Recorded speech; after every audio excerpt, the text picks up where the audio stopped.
If you love Baltimore sports, you'll love WNST.net. After all, I know what you're going to do. Let me throw this to you because you're about my age. I'm 41. How old are you? 42. You're 42. We're almost the same age. You were raised when all of us are in our 40s. We were all raised where writers were writers, and we all grew up wanting to be newspaper people. You were a newspaper guy. I was a newspaper guy.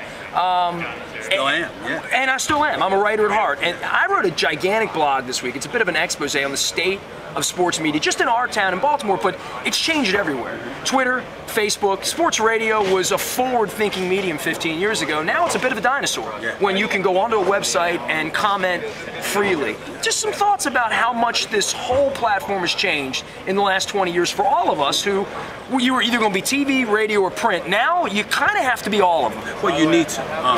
The cardinal sin in this day and time is to be one-dimensional because you're not going to last very long. Because businesses demand that you're not going to last very long. When you look at the news, the newspaper industry is a dying industry.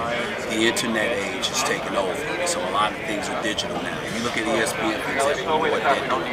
They're collaborating radio with local.com sites, and they're going into local markets. They're going to be competition, inevitably, for those newspapers there because it's a one-stop shop for advertisers. And the advertising dollars, wherever they flow, is what dictates the success or failure of that particular business. And that's where newspapers have fallen by the wayside, because what has happened is that they didn't ingratiate themselves with the internet age. It was almost like they were blindfolded and never saw it coming. And as a result of that, you haven't adapted to that. People want. But they also had employees who weren't ready for that either.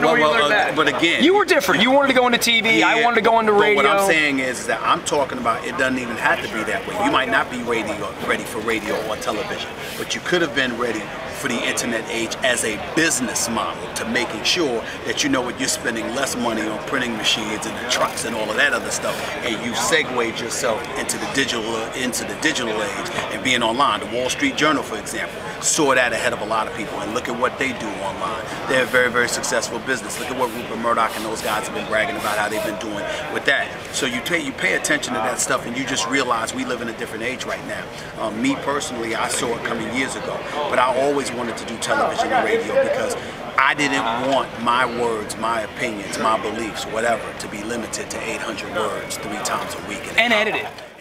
If you love Baltimore sports, you'll love WNST.net.